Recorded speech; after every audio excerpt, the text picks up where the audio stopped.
자, 다음은 등비 중앙에 대해서 알아보도록 하겠습니다. 자, 세수 A랑 X랑 B랑 요 순서대로 등비 수열을 이루면 등비 수열을 이룰 때 이 가운데 있는 요 녀석 X를 우리가 뭐라고 부르냐면 등비 수열의 가운데 항이라고 해서 등비 중항이라고 불러준다. 아무 어려운 거 없죠. 등비 중항이고요. 그 다음에 여기서 등비 수열은 이웃항 항들 사이에 B가 똑같으니까 요 둘 사이에 B, A분의 X랑 요 둘 사이에 B, X분의 B랑 서로 같겠죠. 그죠? 그럼 요거 슉 넘기고 슉 넘기면 X제곱은 AB라는 식으로 만들어집니다. 그래서 등비 중항이 있으면 가운데 있는 X의 제곱은 양쪽 수의 곱과 같다. 이게 등비 중항의 성질입니다. 등비 중항은 양쪽 수의 곱과 같다. 등비 중항의 제곱은 양쪽 수의 곱과 같다. 자, 요 성질을 이용해서 가운데 수를 찾자라는 겁니다. 자, 예를 들어 보겠습니다. 예를 들어서 자, 3과 그 다음에 A와 그 다음에 48과 B가 주어져 있을 때 요 순서로 등비 수열이 되어 있다 라고 할 때 A하고 B의 값을 구하세요 라는 얘기입니다. A하고 B의 값. 자, 당연히 요거 이렇게도 풀 수 있어요. 3에서 48까지 곱하기 16이 됐죠, 그죠? 16이 곱해져 있으니까 이렇게 칸칸 건너갈 때 곱하기 몇이 됐을까요? 4가 됐다라고 생각할 수 있죠, 그죠? 자, 근데 여기서 좀 주의해야 될 건 두 번 만에 16으로 갔기 때문에 한 번 갈 때 마이너스 4를 곱해도 됩니다.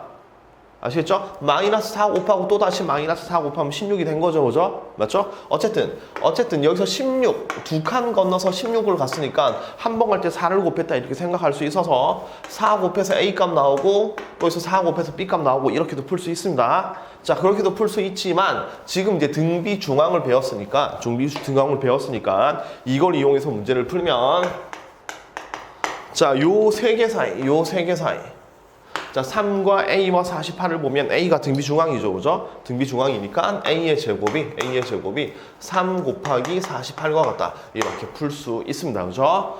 그러면 3 곱하기 48, 자, 48이 3 곱하기 16이니까 얘는 결국 9 곱하기 16이 되겠죠, 그죠? A 제곱이.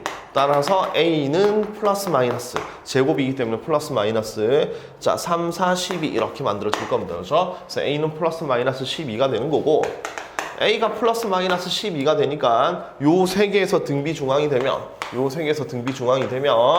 자, 48의 제곱은 A 곱하기 B 이렇게 만들어지겠죠, 그죠? A 곱하기 B. 따라서 A가 플러스 마이너스 12가 되는 거고 곱하기 B 이렇게 만들 수 있는 겁니다, 그죠? 그럼 따라서 B는 플러스 마이너스 12분의 48의 제곱이니까 자, 48의 제곱은 48 곱하기 48.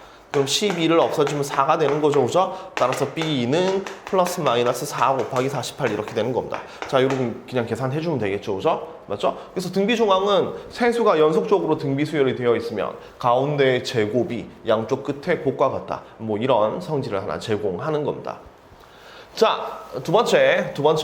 자, 등비 중항은 이웃하는 항에서만 되는 건 아닙니다. 이웃하는 항에서만 등비 중항이 된다. 이건 아니에요. 자, 예를 들어서 등비 수열 A1, A2, A3, A4, A5, A6, A7, A8. 자, 뭐 띄어쓰기가 다 돼 있다고. 이거 다 곱부.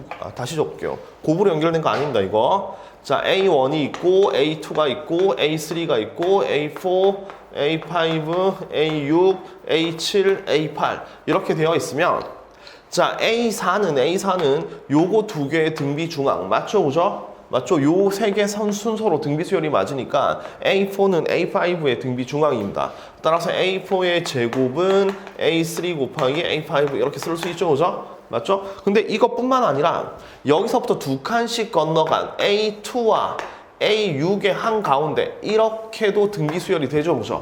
맞죠? 따라서 A4는 A2와 A6의 등비 중항도 된단 말입니다.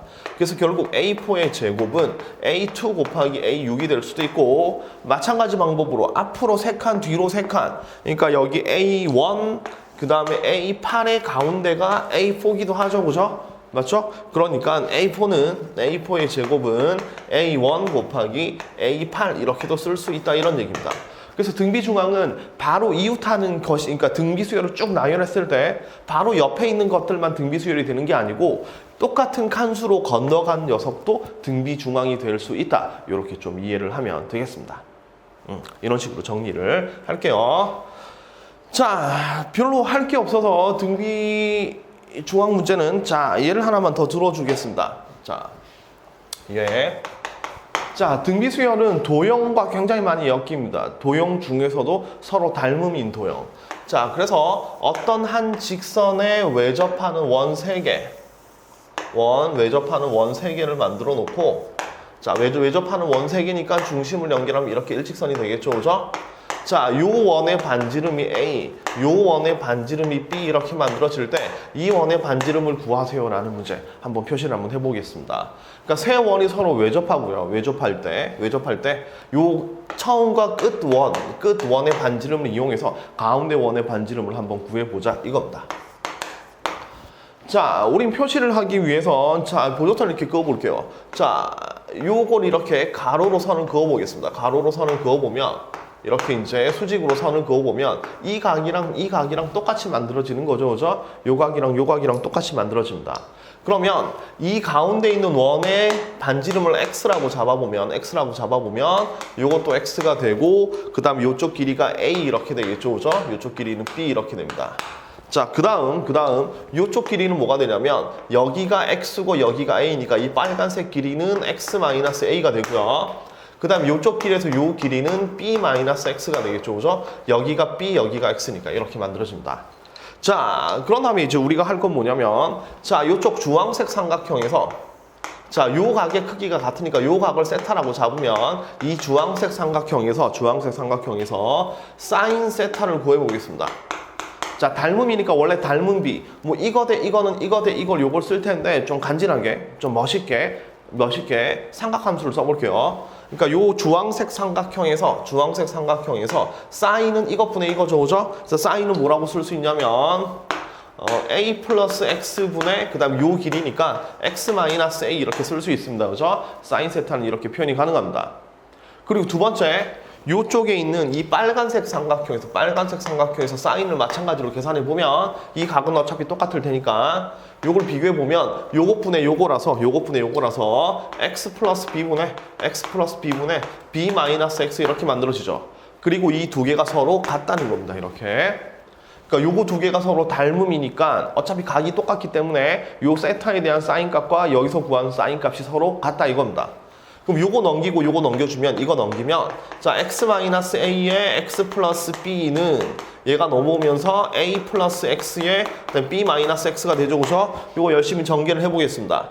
자, x제곱 플러스 bx-ax-ab 그냥 열심히 전개한 거예요. 얘도 그냥 전개를 하죠. 이거 전개하면 ab-ax 플러스 bx-x제곱 이렇게 됩니다. 자, 이렇게 하고 나니까 여기 bx 없어지죠, 그죠? 여기 마이너스 ax 없어집니다. 여기 붙어있는 마이너스 x제곱을 넘기면 2x제곱이고 여기 있는 마이너스 ab를 넘기면 2ab가 되는 거죠, 그죠? 따라서 2를 날려주면 x제곱은 뭐다? ab다 이렇게 만들어집니다. 그래서 가운데 녀석의 반지름은 양쪽 두 개의 반지름의 제곱은 양쪽 크게 두 개를 곱한 거랑 같다 이겁니다. 자, 그러니까 A하고 X하고 B 요 사이에는 요거의 제곱이 이거의 곱과 같으니까 결국 가운데 있는 건 뭐죠? 등비 중앙이 되는 겁니다. 그러니까 이 원들의 반지름은 무슨 수열을 이룬다? 등비 수열을 이룬다. 이런 결론 내릴 수 있습니다. 그래서 앞으로 닮음 도형에 대한 문제가 되게 많이 나오거든요. 이게 연속적으로 이어져 있으면 닮았으니까 몇 배로 확대되지 않았나? 등비 수열이네? 이렇게 판단하면 좋겠습니다. 아시겠죠?